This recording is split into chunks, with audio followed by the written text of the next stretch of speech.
এই এমসিকিউগুলো আমি সলভ করে দিচ্ছি, এটা বিভিন্ন টেস্ট পেপার থেকে নেওয়া।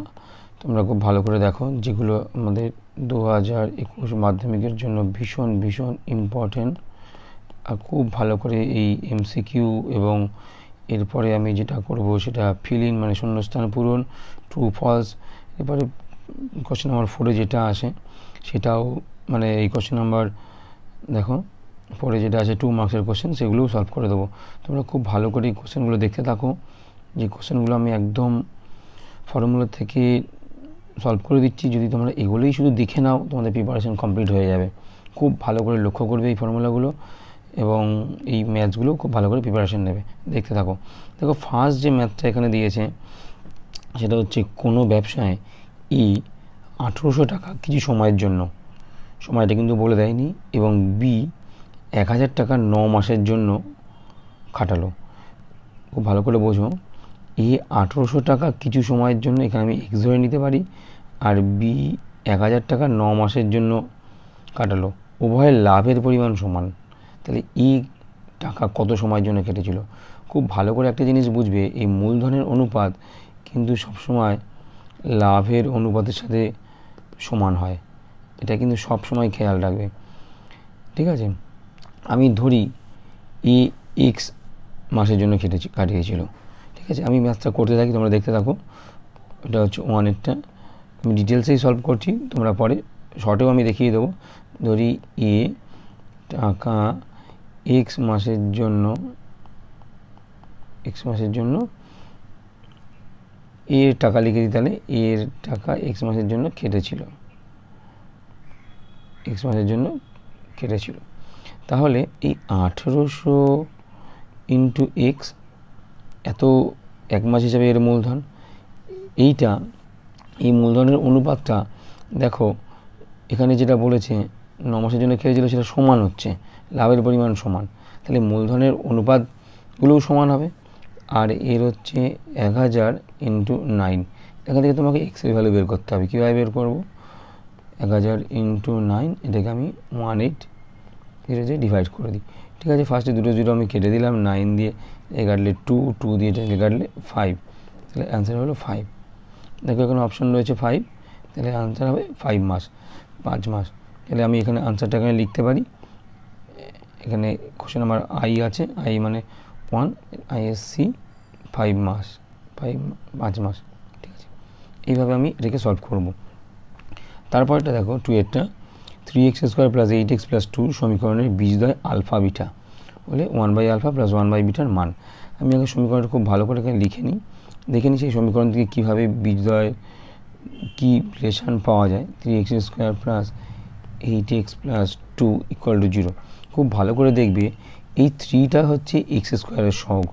ঠিক আছে, এই যে এখানে 3টা আমি একটু জুম করে দেখাচ্ছি, এই 3টা হচ্ছে x² সহগ, 8 হচ্ছে x-এর সহগ, আর 2 হচ্ছে কনস্ট্যান্ট টার্ম। ঠিক আছে, এদের এই সমীকরণের বীজদ্বয় কত বলেছে? এই সমীকরণের বীজদ্বয় আমি ডিটেলসে যাচ্ছি, শর্টেও দেখিয়ে দেবো, বীজদ্বয় আলফা বিটা। তাহলে যখনই বীজদ্বয় আলফা বিটা পাবো, বীজদ্বয়ের যোগফল আলফা প্লাস বিটা, সেটা সবসময় কি হবে?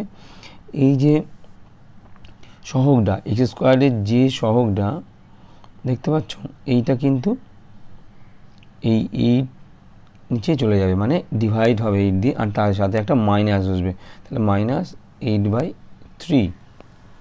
ঠিক আছে, তার মানে হচ্ছে b/a। যদি এখানে ax² + bx + c = 0 থাকতো, তাহলে আলফা প্লাস বিটা হতো b/a, তার আগে একটা মাইনাস। ঠিক আছে, সিমিলারলি আলফা বিটা যেটা বীজদ্বয়ের গুণফল, সেটা হবে কিন্তু এই কনস্ট্যান্ট টার্ম, যেটা 2/x² কোএফিসিয়েন্ট, 2/3, তার আগে কিন্তু সাইন যা থাকার তাই থাকবে, মানে সাইন কোনো চেঞ্জ হবে না। আর এইখানে এর আগে প্রথমটার ক্ষেত্রে একটা মাইনাস বসে যায়। ঠিক আছে, তাহলে এইবার আমাদের যেটা বের করতে দিয়েছে সেটা হচ্ছে 1/α + 1/β। খুব ভালো করে দেখো, এই দুটো জিনিস কেন বের করলাম, এই দুটো জিনিস কাজে লাগবে এটা বের করার জন্য। 1/α + 1/β, যদি লসাগু করি, লসাগু হবে আলফা বিটা লসাগু করলে আলফা দিয়ে আলফা বিটাকে ডিভাইড করলে শুধু বিটা, তাহলে ওপরে দেখছে বিটা, সিমিলারলি এদিকে দেখছে আলফা। এবার আলফা প্লাস বিটার ভ্যালুটা আমি বসিয়ে দিই -8/3, আর আলফা বিটা ভ্যালু হচ্ছে 2/3। এবার দেখো নিচের এই 3 ক্যান্সেল হয়ে যাচ্ছে, -8/2, আলটিমেটলি আনসার আসছে -4। দেখো এখানে সি অপশানে আছে কিন্তু -4। তাহলে আমি এখানে আনসার কি লিখব, 2 এর, এভাবেই কিন্তু আনসার লিখতে হবে, 2 এর সি -4। এটা কমপ্লিট হয়ে গেল। এবার আমি নেক্সটটায় যাচ্ছি। নেক্সটে দেখো এটা কি বলেছে, 3 ABCD বৃত্তস্থ চতুর্ভুজ। নাম্বার 3, ABCD একটা বৃত্তস্থ চতুর্ভুজ। আমি আগে একটা বৃত্ত আঁকি, বৃত্ত আঁকলাম, বৃত্তের মধ্যে এবি বাহুকে এক্স পর্যন্ত বর্ধিত করা হলো। আচ্ছা এরকম করে লিখি, এবি, এদিকে দিয়ে দিই আমি, এটা হচ্ছে এ, এটা বি, এটা সি, এটা ডি। এবি বাহুকে আমি এক্স পর্যন্ত বাড়িয়ে দিয়েছি। অ্যাঙ্গেল এক্স বিসি হচ্ছে 82 ডিগ্রি, এক্স বিসি এই অ্যাঙ্গেলটা হচ্ছে 82 ডিগ্রি, ঠিক আছে। অ্যাঙ্গেল এডিবি 47, এডিবি, তাহলে এখানে একটা আমাকে আঁকতে হবে, এডিবি 47, এটা হচ্ছে 47। অ্যাঙ্গেল বিএসি, বিএসি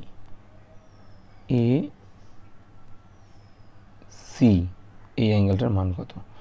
দেখো একটু ভালো করে, এই অ্যাঙ্গেলটাকে আমি এক্স ধরে নিই, ঠিক আছে। একটা জিনিস খেয়াল করে দেখো, এই যে বৃত্তচাপ এখানে দেখতে পাচ্ছ তুমি, এবি বৃত্তচাপের ওপর কিন্তু দুটো কোণ আমি দেখতে পাচ্ছি, একটা হচ্ছে এইটা 47 আর এটা হচ্ছে এদিকেরটা। তাহলে এখানে অ্যাঙ্গেল এসিবি এটাও কিন্তু 47 ডিগ্রি হবে, তাই তো? অ্যাঙ্গেল এসিবি অবশ্যই 47 ডিগ্রি হবে। আবার একটা জিনিস খুব ভালো করে খেয়াল করে দেখো, অ্যাঙ্গেল এবিসি বলো দেখি এটার ভ্যালু কত হবে? দেখো টোটালটা তো 180, টোটালটা 180, তার মধ্যে এইটুকু 82, তাহলে 180 ডিগ্রি মাইনাস 82, তাহলে এটা কত হচ্ছে? 180 থেকে যদি আমি 82 মাইনাস করি, এখানে হচ্ছে 8, এখানে 9, 98, তাই তো? 98 হচ্ছে তো, 98 ডিগ্রি, সেটা কত হলো? এবিসি। এবার এই যে ট্রায়াঙ্গেলটা দেখতে পাচ্ছ, এবিসি যে ট্রায়াঙ্গেল, তাহলে এবিসি ট্রায়াঙ্গেলের টোটাল অ্যাঙ্গেল তো 180 ডিগ্রি, তাহলে এবিসি থেকে আমরা যেটা লিখতে পারছি, অ্যাঙ্গেল বিএসি সেটা equal to 180 degree minus 98 degree minus C অ্যাঙ্গেলটা পেয়েছি 47 ডিগ্রি। তাহলে এই তিনটে মাইনাস করে কি আসছে? এই তিনটে মাইনাস করে আসছে 180 মাইনাস, এই দুটোকে আমি আগে অ্যাড করে নিই, এখানে পাশে আমি অ্যাড করে নিই, 98 আর 47 কত হচ্ছে দেখো, 7, 14 আর 15, 5, এতে থাকলো 1, 10, 14, 145 ডিগ্রি। 180 থেকে 145 যদি আমি মাইনাস করি, তাহলে আসছে এটা 35 ডিগ্রি। দেখো এখানে অপশনে 35 ডিগ্রি আছে, ঠিক আছে। তাহলে অ্যাঙ্গেল বিএসি হলো 35 ডিগ্রি। নিশ্চয়ই এটা বুঝতে পেরেছো, খুব ইজি ম্যাথস, এটা নিয়ে কোনো অসুবিধা নেই। এইবার দেখো 4এরটা, দেখো বলেছে একটি সুষম ষড়ভুজের প্রতিটি অন্তঃকোণ, সুষম ষড়ভুজ কিরকম দেখতে বলো তো? এরকম ষড়ভুজ, 6টা বাহু আছে এই টাইপের, প্রতিটি অন্তঃকোণ। আচ্ছা বলতে পারবে এই যে কটা অন্তঃকোণ আছে সুষম ষড়ভুজে? ভালো করে দেখো তো, 1, 2, 3, 4, 5, 6টা অন্তঃকোণ আছে। আর অন্তঃকোণগুলোর সমষ্টি কত হয়? আমরা জানি n বাহু যদি হয়, n বাহু আর সুষম যদি হয়, সেক্ষেত্রে অন্তঃকোণের সমষ্টি হয় 2 × n-2 সমকোণ। তাহলে এখানে n এর ভ্যালু টোটালটা এখানে প্রতিটি বললে, যখন n বাহু যখন বললে প্রতিটি, তাহলে প্রতিটি অন্তঃকোণ কত হবে? প্রতিটি অন্তঃকোণ হবে 2 × n-2/n, আর সমকোণ মানে × 90 ডিগ্রি, ঠিক আছে। তাহলে এখানে 6, n এর ভ্যালু যখন 6, n = 6 হলে এই ভ্যালুটা কত হবে? 2 × 6 - 2/6 6 ইন্টু 90 ডিগ্রি, তাহলে এটা কত হচ্ছে দেখে নিই। 6 থেকে 2 গেলে 4, 2 গুণ 4, নিচে আছে 6 আছে, 2 মাল্টিপল 4, নিচে 6 মাল্টিপল 90 ডিগ্রি। আচ্ছা আমি 2 দিয়ে এটাকে কাটি 3 দিয়ে 90কে কাটি 30, 120 ডিগ্রি। 120 ডিগ্রি এটাকে তোমাকে যেটা করতে হবে, পাই দিয়ে আনসার আছে, ঠিক আছে, পাই দিয়ে আনসার আছে। 120 ডিগ্রিকে যদি আমি পাইতে কনভার্ট করি তাহলে এটা কি আসবে, 2π/3 আসবে। কেন, π/3 হচ্ছে 60, আর 2 ইন্টু 60 120 কীভাবে আসছে দেখো, 120 ডিগ্রি এখান থেকে এখানে π/180 দিয়ে মাল্টিপ্লাই করতে হবে। তাহলে এবার আমি 60 দিয়ে যদি ডিভাইড করি তাহলে এটা 2, এটা 3, তাহলে এটা হচ্ছে 2π/3। এখানে একটা জিনিস শিখে নিলে, ষষ্ঠিক পদ্ধতি, এটা হচ্ছে ষষ্ঠিক আর এটা হচ্ছে বৃত্তীয়। ষষ্ঠিক পদ্ধতি থেকে বৃত্তীয় পদ্ধতিতে কনভার্সন করতে গেলে π/180 দিয়ে মাল্টিপ্লাই করতে হয়, এটা মনে রাখবে, ঠিক আছে। তাহলে এর আনসার এখানে কোনটা দাঁড়ালো, 2π/3, এইটা নিশ্চয়ই বুঝতে পেরেছো। এবার এর পরেরটাই চলে যাই। পরেরটা দেখো 5-এরটা, যে একটি লম্ববৃত্তাকার চোঙের উচ্চতা ও ব্যাস সমান। আচ্ছা, লম্ববৃত্তাকার চোঙ এই টাইপের হয়, উচ্চতা এবং ব্যাস, দেখো এই টাইপের চোঙ, মানে এইটা হচ্ছে ব্যাস আর এইটা হচ্ছে উচ্চতা h। তাহলে আমি যদি ব্যাসার্ধটাকে যদি এইটুকু থেকে যদি r ধরি তাহলে এটা হচ্ছে 2r।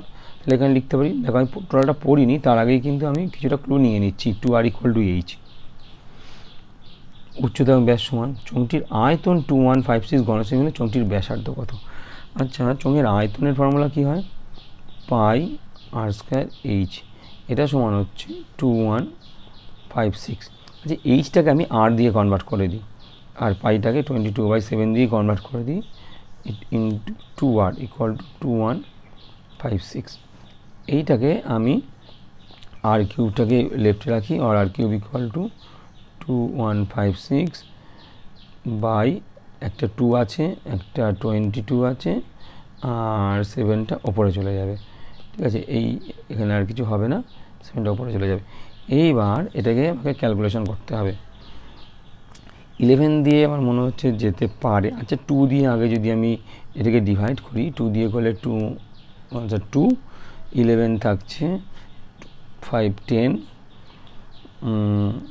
5 10 হচ্ছে 15 থাকছে, 2 7 14, 2 8 16। আর কি হতে পারে, এখানে ভ্যালুটা খুব ভালো আসবে না, আর আর কিউবটা খুব ভালো আসবে না, কারণ যে অনলি 22 আছে, ঠিক আছে, খুব ভালো ভ্যালু এখানে পাওয়া যাবে না, বিকজ 22 থাকার জন্য এটাকে করা যাবে না। এই নাম্বারটা এখানে ভুল করে দিয়েছে, আর এর ভ্যালু এমন একটা কিছু দেওয়া উচিত ছিল, 2156কে এমন একটা কিছু দেওয়া উচিত ছিল যাতে এটা খুব সহজে ইয়ে হয়ে যায়, এই কিউব করা যায়, মানে এমন একটা নাম্বার, কিন্তু এখানে সেই জিনিসটা নেই। সেই জিনিসের জন্য এখানে কিন্তু এটার এক্স্যাক্টলি এই আনসারগুলো মিলবে না, ঠিক আছে। তাহলে এখানে একটা দেখে নাও, এটা কত হতে পারে। 11 দিয়ে যদি ক্যান্সেল করো, 11 দিলে এটা 2, আর 11 দিলে 1 দিলে 11 হবে, তারপরে থাকছে 47, 4 দিলে হবে, আর কিন্তু হবে না, খুব ভালো জায়গায় এটা যাবে না। তাহলে যাই হোক, এখান থেকে একটা এরকমভাবে করতে হবে, এখান থেকে আর এর ভ্যালুটা বের করতে হবে, কিন্তু এক্স্যাক্ট ভ্যালুটা এখানে পাওয়া যাবে না, ঠিক আছে। আমি নেক্সটটাই চলে যাচ্ছি। নেক্সটটা দেখো 6-এরটা, 13 15 17 18 16 15 18 x তথ্যের সংখ্যাগুরু মান 15। আচ্ছা, সংখ্যাগুরু মান এটা বলতে কি বোঝাচ্ছে, সংখ্যাগুরু মান মানে যে ভ্যালুটা সব থেকে বেশি বার, এটাই আমাকে বলতে হবে। সব থেকে বেশি বার যে সংখ্যা, যে তথ্য আছে সেটা বের করতে পারি সংখ্যাগুরু মান। আচ্ছা, এখানে আমি যদি সাজাই, এক্সটা তো আমি জানি না কি, এক্সটাকে আমি এক্সের মধ্যেই রাখলাম। এবার ছোট থেকে বড় হিসেবে যদি আমি সাজাই, তাহলে প্রথমে পাচ্ছি 13, এই 13টা নিলাম। এবার দেখে নিই আর কি ভ্যালু আছে। 14 একবারই আছে, 14 নিয়ে নিলাম। এবার 15 দেখি কতবার আছে, একটা 15 নিলাম, আর একবার এই 15টা নিলাম। আচ্ছা 16 একবারই আছে, 16 একবার নিলাম। আচ্ছা 17 একবারই আছে, 17 একবার নিলাম। 18 দুবার আছে। তাহলে এই এক্সটা এখানে আচ্ছা এবারে আনসারটা দেখি। তো সংখ্যার মান 15 বলে দিয়েছে, 15 এখানে দুবার আছে, 18 দুবার আছে। তাহলে এক্সটা যদি 15 হয় তাহলে 15 তিনবার হয়ে যাচ্ছে, তাই না? কারণ এটা তাহলে 15 হলে তাহলে এক্সের ভ্যালু কত হতে হবে? ডেফিনেটলি 15 হতে হবে সংখ্যার মান হতে গেলে। তাহলে এখানে 6-এর অ্যান্সার হচ্ছে এ 15। ঠিক আছে, এবার দেখো, এবার একটা শূন্যস্থান পূরণ আছে, সবগুলোই আমি দেখিয়ে দিচ্ছি, খুব ভালো করে দেখো। এটা হচ্ছে 2-এর 1-এরটা, পরপর দেখতে থাকো কোশ্চেনগুলোর সাথে, দেখবে সমস্তটাই প্রিপারেশন নেওয়া হয়ে গেছে। 5 বছরে আসল ও প্রাপ্ত সুদের অনুপাত, আসল ও প্রাপ্ত সুদের অনুপাত, এটা কত দিয়েছি? 15:4। আমি এখানে ধরতে পারি আসল 15 ধরে নিলাম, আর সুদ ধরে নিলাম, সুদ 4ই ধরে নিলাম। তাহলে সুদের হার বছরটা, আচ্ছা I=P/T/100 ফর্মুলাটা মনে আছে? এখান থেকে আর জানতে চেয়েছি আমাকে, আর এর ভ্যালু তাহলে কী হবে? I=100/P আর T। আমি যে নাম্বারগুলো পেয়েছি এগুলো বসিয়ে দিই এখানে। এই যে আমি ধরেছি, না ধরলেও হবে। এখানে দেখো P এটা ইকুয়াল টু কি? আসল ইস টু সুদ, P/I। তাহলে I/P কত হবে? I/P হবে 4:15, বা I/P হচ্ছে 4/15। এখানে যে I/P এটা পাচ্ছ, এই জায়গায় 4/15 বসিয়ে দাও। তাহলে এটা কত হচ্ছে? 4 ওপরে 100, এখানে 15 বসিয়ে দাও। আর T তো বলে দিয়েছে 5 বছর, দেখো পরিষ্কার বলা আছে 5 বছর, 5 বসিয়ে দাও। এবার যেটা করো, আমি 5 দিয়ে 100কে ডিভাইড করো 20, আবার 5 দিয়ে করো 4, 5 দিয়ে করো এখানে 3, তাহলে 12/3 এখানে আসছে না, 16/3%। তো এটাকে যদি মিক্স ফ্র্যাকশনে কনভার্ট করো, 3×4 = 3, 5 15, 5 × 1 3, তাহলে এটার আনসার কত হবে? 5 × 1 3%। ঠিক আছে, এবার দুইয়েরটা দেখো, ভালো করে দেখে নেবে, এইগুলো ক্যালকুলেশনগুলো খুব ভালো করে দেখে নেবে। আসল ছিল P/I দিয়েছে 15:4, তাহলে I/P 4/15। অনেক সময় এরকম ফ্র্যাকশানে এসে যায়, সবসময় যে মিলে যাবে সেরকম কোনো কথা নেই। ঠিক আছে, এবার দেখো কোনটা পরেরটা, দুইটা দেখো। √72 - √x, √72 - √x = √32। থেকে আগে যেটা করবে, √72কে আমি কি লিখতে পারি? 6×9 = 72, না কত হচ্ছে? 8×9 = 72, তাই তো? 8×72কে কী করা যায়? যেটাকে করা যাবে 8×9 4×2 × 9। আচ্ছা এটাকে এরকম করি, 2×4 × 9। দেখো আমি কিসে কিসে ভাঙাচ্ছি, যেগুলোকে বর্গ করা যাবে। মানে √x = 32কে আমি কি লিখতে পারি? 16×2, তাহলে 2 × 16, যেগুলোকে বর্গমূল করা যাবে। সেটা ইমপ্লাইজ কত করছি? 4-এর বর্গমূল 2, 9-এর বর্গমূল 3। তাহলে 2 × 3টা বাইরে, √2টা ভেতরে, -√x = এখানে 16-এর বর্গমূল হচ্ছে 4, 4√2। ঠিক আছে, 6√2 - √x = 4√2। এটাকে আমি আর শর্ট লিখি, 6√2 - √x = 4√2। √xটাকে আমি যদি এক সাইডে রাখি, তাহলে √x = 6√2 - 4√2, তাহলে কত হচ্ছে? 2√2। আচ্ছা 2√2কে আমি যদি রুটের আন্ডারে নিয়ে যাই, সেটা হচ্ছে 4 × 2 8, √x = √8। কিসের ভ্যালু জানতে চাই? এক্সের ভ্যালু। তাহলে ইজিলি লিখতে পারি x = 8, তাহলে এখানে এক্সের ভ্যালু কত হবে? 8। ঠিক আছে, এবার 2-এর 3টা দেখো। 2-এর 3টা কী বলেছে? 2-এর 3টা আসছে বৃত্তস্থ বর্গক্ষেত্রের কর্ণ, বৃত্তস্থ বর্গক্ষেত্রের কর্ণ। আচ্ছা আমি একটা বৃত্ত আঁকি, আমি একটা বর্গক্ষেত্র আঁকি। খুব ভালো করে দেখবে, এই পিকচার দেখেই এটা এসে যাবে। এর কর্ণ দেখো ব্যাস হয়ে যাচ্ছে, বৃত্তের কী হবে ব্যাস, তাহলে এই কর্ণটা হবে বৃত্তের ব্যাস। ঠিক আছে, এগুলো খেয়াল রাখবে। এবার 2-এর 4টা দেখো, আলফা ও বিটা পুরক্ষণ। আচ্ছা তাহলে আলফা বিটা পুরক্ষণ যদি হয়, আলফা আর বিটা ভ্যালু হবে 90 ডিগ্রি, 90 ডিগ্রি হলে পুরক্ষণ হয়। তাহলে tan আলফাকে আমরা কী লিখতে পারি, tan alpha equal to tan 90 degree minus beta, সেটা মানে হচ্ছে cot বিটা, এটাই লিখতে পারি। ঠিক আছে, খুব ইজি একটা জিনিস দিয়ে দিয়েছে। একটি ঘনকের ধারগুলির সমষ্টি, এটা ধার হবে, ধারগুলির সমষ্টি 60 সেন্টিমিটার হলে তার আয়তন কত হবে। আচ্ছা 2-এর 5, একটা ঘনক তোমরা নিশ্চয়ই দেখেছো প্রত্যেকে, আমি দেখো একটা ছবি আঁকছি, ঘনকের ছবি আঁকার চেষ্টা করছি এখানে। এই হচ্ছে ঘনক, এরকম দেখতে। কটা ধার আছে দেখো, ওপরে 4টে, নিচে 4টে, 8টা, আর সাইডে 4টে, 12টা, টোটাল হচ্ছে 12টা। তাহলে প্রতিটা ধারের আমি দৈর্ঘ্য যদি সেমি হলে 12 12টা ধার আছে, 12 ইকুয়াল টু 60, তাহলে ইকুয়াল টু কত 5। কী জানতে চাইছে, আয়তন, ঘনকের আয়তন হয় কিউব, দৈর্ঘ্য প্রস্থ কোন উচ্চতা কিউব, তাহলে কিউব মানে হচ্ছে এখানে 5-এর কিউব মানে হচ্ছে 125, তাহলে 100 আনসার কত হবে 125 ঘন সেমি, তাই তো, আয়তন হবে 125 ঘন সেমি, যৌগিক গড়। আচ্ছা পরেরটা দেখো 6-এরটা, 6 বলেছে 1 2 3 4 5 সংখ্যাগুলির পরিসংখ্যা যথাক্রমে 1 2 3 4 f, এদের যৌগিক গড় 6, তাহলে f এর কত।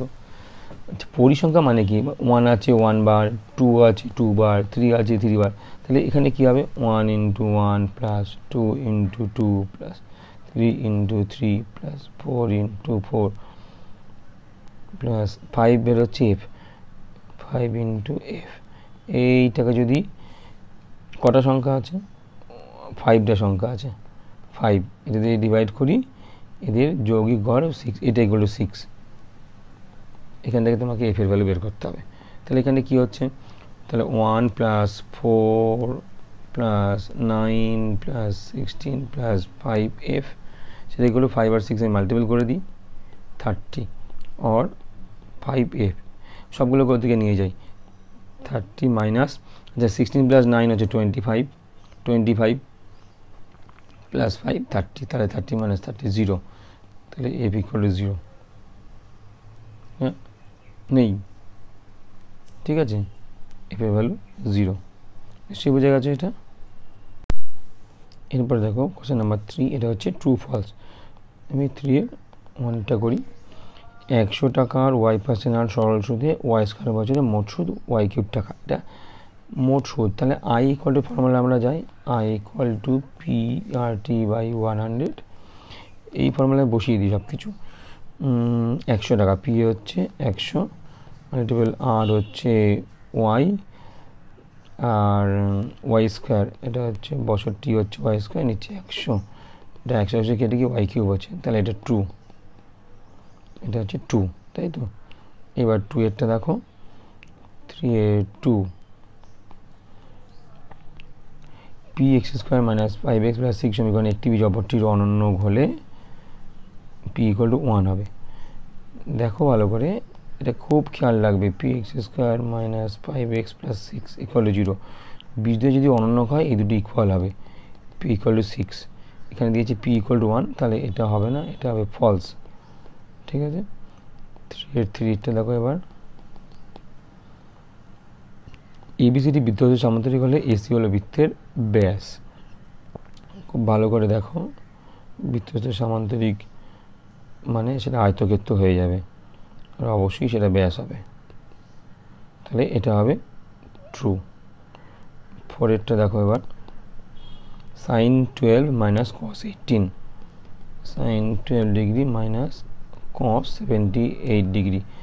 আচ্ছা এটা হচ্ছে sin 12 আমি লিখি, মাইনাস cos 78কে আমি লিখতে পারি cos 90 ডিগ্রি মাইনাস 12 ডিগ্রি, তাই তো। 90 থেকে 12 করে 70 এটা, আর 90 - θ মানে cos 90 - θ মানে sin θ, তাহলে sine 12 degree minus sine 12 degree 0 হয়ে যাচ্ছে, এখানে দিয়েছে 1, তাহলে এটা হবে না, তাহলে এটা কিন্তু ফলস হবে।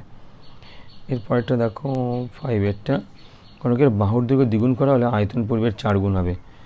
বাহুর দৈর্ঘ্য দ্বিগুণ, ধরো বাহুটা ছিল এ, সেটাকে 2a করা হয়েছে। আয়তন যখন এ তখন আয়তন কত, a কিউব, যখন 2a তখন আয়তন কত, 2a এর হোল কিউব যদি আমি করি তাহলে 8 কিউব, তাহলে 8 গুণ হয়ে গেছে, এখানে 4 গুণ, তার মানে এটা ফলস, এটা হবে ফলস। এর সাথে গড় ও মধ্যমা, এর সাথে গড় আর মধ্যমা রাশি তত্ত্বগুলো আমি লিখি। 5 3 5 এরপর 3, তারপরে কত আছে 9 6 7, সাজিয়ে লিখি, সাজিয়ে যদি লিখি 3 5 6 7 আর 9, মধ্যমা এ দুটো যদি বাদ দিই, এখানে হচ্ছে 6, মধ্যমা 6, গড়, গড় নিয়ে আমি 3 + 5 + 6 + 7 + 9 বাই কটা নাম্বার আছে 1 2 3 4 5, 5টা নাম্বার, এটার ভ্যালু কত হচ্ছে দেখো, 5 আর 3 8, 8 আর 6 14, 14 আর সাথে 21, 21 আর 9 30, 30/5, 30/5 = 6, তাহলে গড়ও হচ্ছে 6, গড় আর মধ্যমা সেম এসে যাচ্ছে, তাই তো, তাহলে এখানে যা দিয়েছে সেটা হবে ট্রু। বোঝা গেছে নিশ্চয়ই।